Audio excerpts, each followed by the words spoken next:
Second straight, win nyo na. Unang-una, nagpapasalamat ako agad kasi lagi kaming binibigyan ng lakas sa game namin and thankful din kami sa mga coaches na lagi nagre-remind sa amin.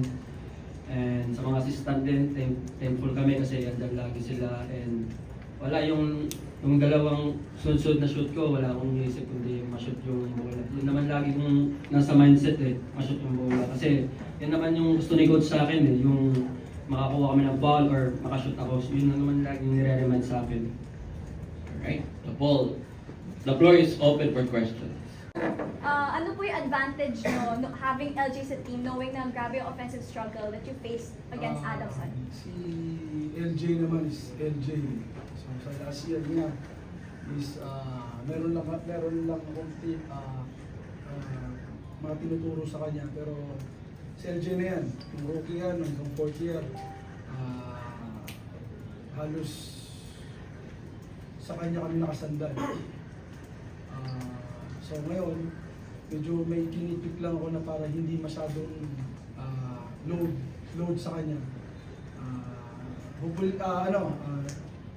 Saya ako na nagre-respond siya and then sa yung mga players na binibigay talaga sa kanya yung bola.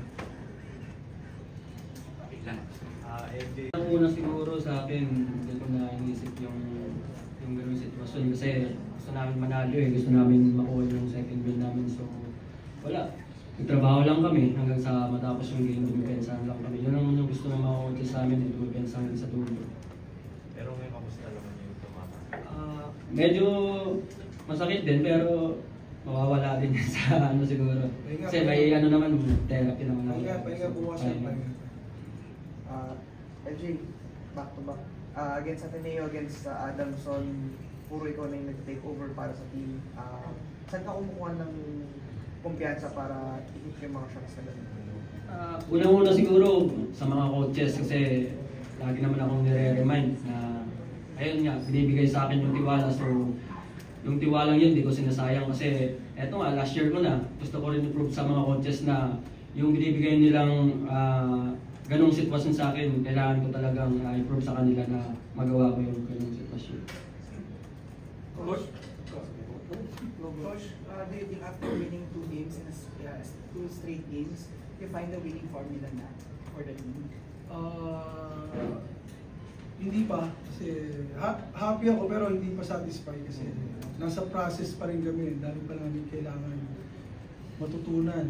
So this game nga is sobrang nag-grind out kami.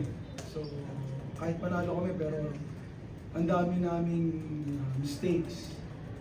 So lalo na sa offensive end. Kasi yun nga, yun ang inano ko nga. Pag wala na nangyari, binibigay na namin kay LJ.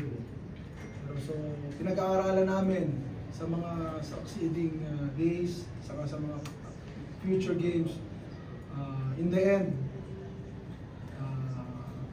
makakakuha si LJ ng magagandang tira. Kasi past 2 games, alam mo sa totoo, ayoko yun kasi ano siya talagang kumbaga sa ano, Kayod Marino So pinag-iisipan namin mga coaches, lalo na ako para makakuha siya ng magandang tira sa dulo. Yung toughness na yun dito sa team na to? Kulang pa kasi nasa process kami. Sa totoo lang, sa mga ganitong situation, may sinishare ako sa kanila dahil yung pinagdaanan ko as a player. So nung time sana mangyari, nung time nung ulit ako sa kanila nung Santa Lucia days ko, unknown team yun. Nung nanalo kami ng isang maganda-ganda, nagdire-diretso kami. So, sana at pag-aaralan namin ng mabuti na nung time na na-experience ko sa Santa Lucia, magawa namin dito sa journey namin sa FNU. Coach, skate mo so far as the head coach of this FU Tamaraws. Wala ka bang player na nakikita sa lineup mo na masasabi mo na parang play alike mo? Ako? Oo. Marami.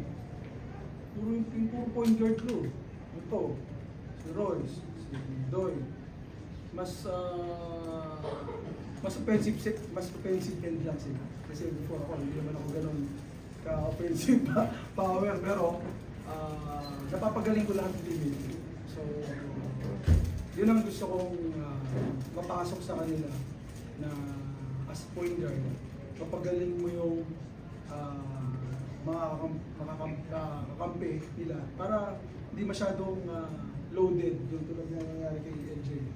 So, in the future, sa mga succeeding game, pinag-uusapan namin na para hindi masyadong masunog siya sa dulo, makapag-create siya ng magagandang tira sa mga teammate niya. At papagaling din niya yung teammate niya dun sa team namin, sa team. Coach, medyo pataas na rin talaga yung tinatawag. Ano ba yun? Ano